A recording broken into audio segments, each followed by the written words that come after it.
Assalomu alaykum. Siz trading bilan shug'ullanayotganingizda chartda bir nechta indikatorlarga ko'zingiz tushgan. Xo'p, bu yerdagi muammo biz bu indikatorlardan qanday qilib to'g'ri foydalanishlikni bilmasligimizda. Indikatorlar juda ko'p. Bu indikatorlardan bozorda qay holatida qanday foydalanishlikni juda ko'p odamlar tushunmaydi. Xo'p, biz bu bo'limda juda mashhur, muhim bo'lgan indikatorlardan qanday qilib to'g'ri foydalanishlik bo'yicha video darsliklar chiqarib boramiz. Xo'p, videoni hamma bilgan o'sha mashhur RSI indikatoridan boshlaymiz. Xo'p, bunda qanday ketdik? Xo'p, bizda Ethereum va RSI indikatori. Xo'p, birinchi o'rinda biz RSI indikatori nastroykasini ko'rib olamiz. Nastroykada e'tibor qilsanglar, menda birinchisi 80, ikkinchisi 50 va 20. Sizlar ham xuddi shu holatda nastroyka qilishinglar kerak. Xo'p, ranglarni o'zingizlarning didinglarga moslab xohlasizlar olasizlar, sariq xohlasizlar, svetofor va boshqa. Xo'p, keyin unda boshladik. Xo'p, RSI indikator bizga nima qilib beradi? Birinchi o'rinda shu savollarga javob bersam. Kunlik time frame va 4 soatlik time frame'da bu juda chiroyli ishlaydi. Xo'p, bir narsani unutmanglar, sizlar RSI indikatoridan foydalanib bozorda xotirjam bemalol savdo qila olmaysizlar. Bu savdoga kirishinglar uchun bir sabab. Ya'ni sabablardan biri. Analiz qilasizlar, qarshilik zonalari, misol uchun, qo'llab-quvvatlash zonalari yoki ob'yomlar bilan ishlaysizlar. Bu RSI indikatoridan tasdiq o'rnida foydalanasizlar. Misol uchun, sizlar oddiy Fibonacci'dan foydalansizlar. Fibonacci'da aytaylik, bozor mana shu zonaga kelib qaytadi. Xo'p, mana shu zonaga kelib bozor qaytadi. Endi sizlar tasdiqni, misol uchun, kuchaytirishlik uchun RSI indikatoridan foydalanasizlar. Xo'p, RSI indikatori 4 soatlik time frame, kunlik time frame'da ishlab beradi. Xo'p, kunlik time frame va 4 soatlik. Men sizlarga 4 soatlik time frame'da ko'rsatib boraman. Xo'p, bu yerda men 4 soatlik time frame va RSI'da e'tibor qilsanglar, qizil zonaga tushgan. Ya'ni biz belgilagan 20 zonasiga tushgan. Xo'p, qizil zona, 20 zona bizga nima vazifa bajaradi desanglar, qanchalik bizga qizarsa, bozorga shunchalik nima deydi? Talab oshayotganligini belgisi. Xo'p, bizga qanchalik qizarsa, bozorga shunchalik talab oshyapti. Ya'ni bu degani, misol uchun, kunlik time frame'da qap qizil bo'lib ketdi degani bu sraz bitta otadi degani emas. Lekin bozor shu RSI indikatori bo'yicha qizaryaptimi? Bo'ldi. Bozorga talab bor, ozroq ishlab olsa bo'ladi. Ve e'tibor qilinglar, RSI indikatori bo'yicha 20%, 50%, 1x qiyinroq, lekin 20%, 50% atrofida bemalol ishlay olasizlar. Shu narsaga e'tibor qilinglar. Xo'p, bizda RSI indikatorini hozir to'liq ko'rib chiqamiz. Xo'p, bozor qizargan. Shu atrofda bizda savdoga kirsak bo'ladi. Sababi, mana birinchi qizargan zona, bu yerda e'tibor qilsanglar, bu yerda ham bor.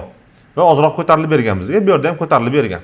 Xo'p, bundan avvalgisi bu yerda bozor qizargan va bu yerda, xo'p, tushgan narxi mana shu zona va bizga bozor ko'tarilib bergan hozirroq.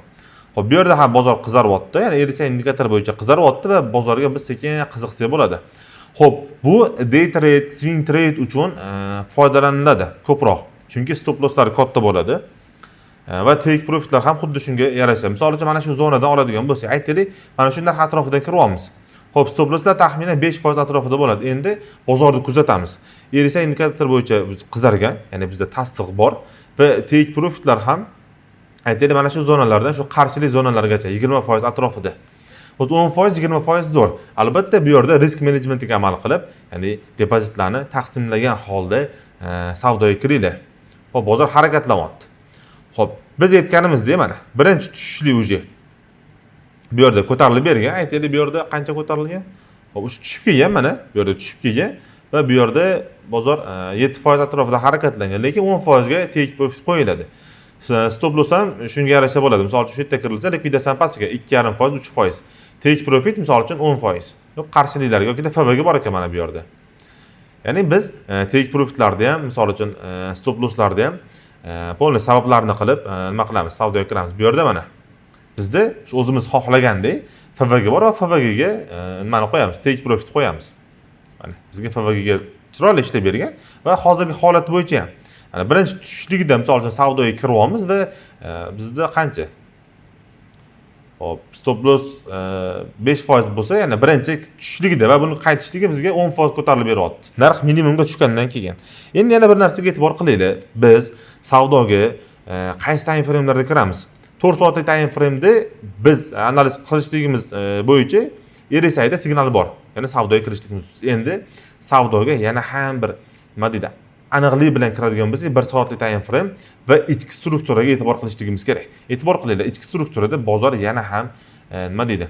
Minimumlarni aniqlab beryapti. Bu yerda bizda hop divergensiya bor. chart bo'yicha minimumga qarab ketyapti, lekin bu yerda maksimum, ya'ni RSI indikatori bo'yicha. Hop, maksimum. Bizda divergensiya bor. Bu yerda bemalol mana minimumda kirib, misol uchun divergensiya bo'yicha stop loss qo'yib 2%, 3% ga va hadafni bemalol 10%, 15% ga qo'yib foydalansak bo'ladi. Ya'ni RSI indikatori bo'yicha kunlik time frame'da 4 soatlik analiz qilyapmiz va savdoga kirishligimizda 1 soatlik time frame yoki 15 minutlik yarim soatlik time frame'dan foydalanyapmiz. Ya'ni sizlar mana shu joylariga e'tibor qilinglar. Xo'p, bu yer bo'ldi, bozor o'tdi, foydalandi yoki bitta stop loss bo'ldi. Keyingi holatini bizlar kuzatishligimiz kerak. Xo'p, mana keyingi holat bo'yicha kirgan taqdirimizda ham RSI ko'tarilyapti. Ya'ni bizani hadafga chiqib berdi. Ya'ni 20%, 30% ga. Endi bu yerda ham take profit qo'yishlikda, stop loss qo'yishlikda albatta boshqa sabablarini qilishligimiz kerak. Xo'p, bo'ldi. Bu yerda bizda RSI indikator ko'tarilib ketdi. Bizda yam-yashil holat, ya'ni bu yerda bozordan pul chiqishligi. Ya'ni shortchilar savdoga kiryapti.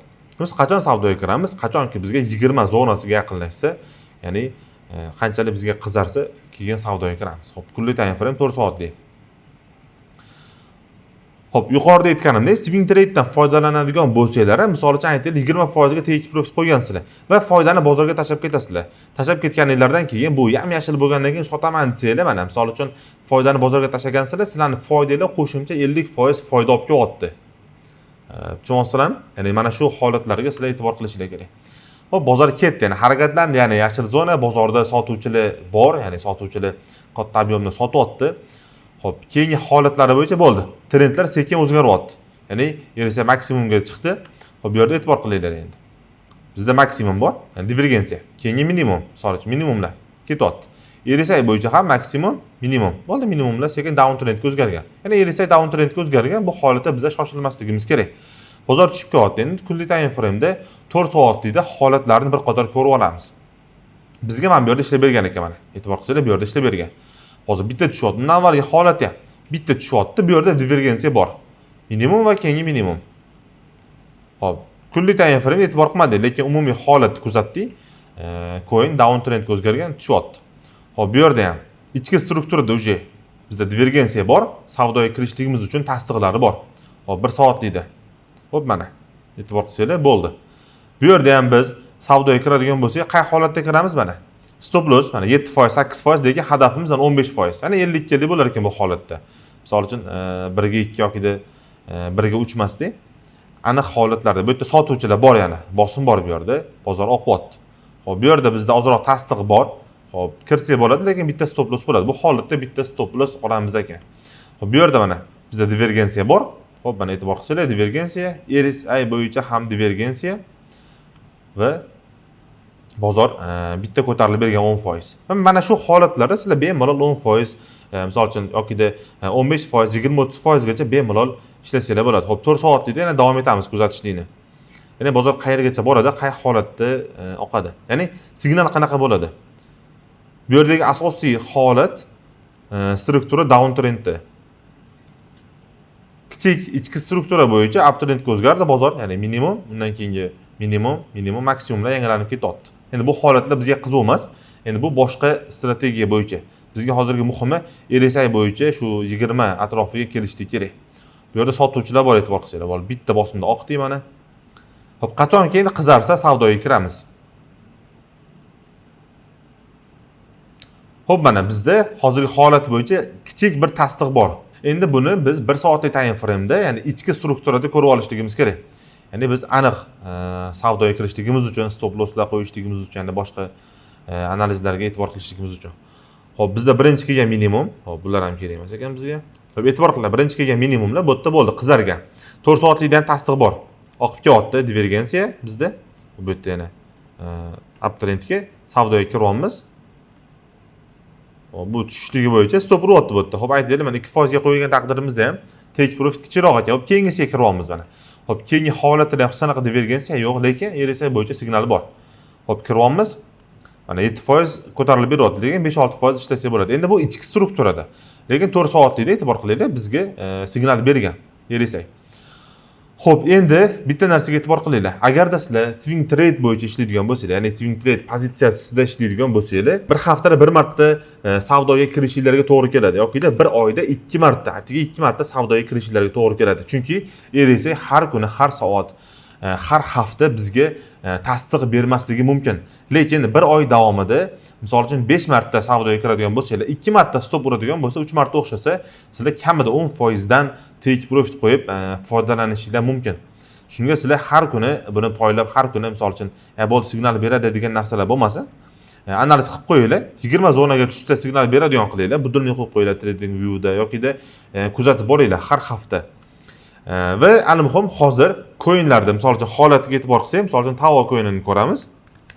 Minimum narxlarda, ya'ni bozor yaxshi tushib bergan. Hop, kunlik time frame deb ko'rib olamiz. Hop, kunlik time frame. Hop, ana hech qanaqa bizda RSI bo'yicha signal yo'q. Endi 4 soatlikka o'tkazamiz. Kunlik time frame, 4 soatlik time frame. Bo'ldi, mana bizda TAO bo'yicha oxirgi, hop, aytaylik, hop, dekabrda oxirida bizda signal bo'lgan. Bu yerda mana divergensiya bor. Hop, e'tibor qilsanglar, bu yerda ham bitta yuqoriga va bu yerda savdoga kiryapmiz. Yilda boshida bemalol qo'rqmasdan risk qilsak bo'ladi. Depozitimizni misol uchun 100%, ya'ni full depozit bilan kirsak bo'ladi. Bu yerda 50% ga yaqin ko'tarilib bergan. Oxirgi tushishligi bo'yicha ham bizda ozroq divergensiya bor, ya'ni nima deydi, bozorga qiziqsak bo'ladi. 4 soatlik time frame. Xo'p, divergensiya. Endi bu holatda biz nima qilamiz?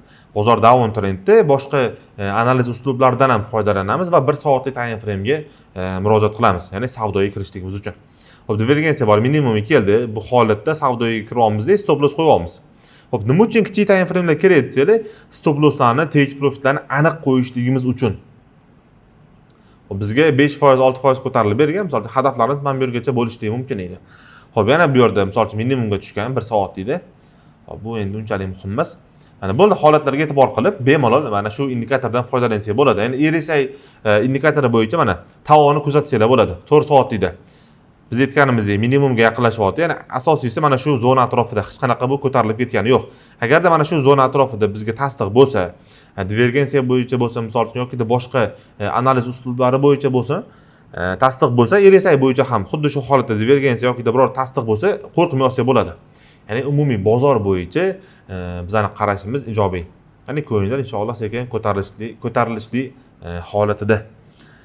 Xo'p, shunaqa gaplar. Salomat bo'linglar. Xo'p, mana RSI indikatorini ko'rib chiqdik. Videoni agarda manfaatli deb bilsangiz, videoga like bosish va tradingni o'rganayotgan do'stlarga videoni yuborib qo'yish esingizdan chiqmasin.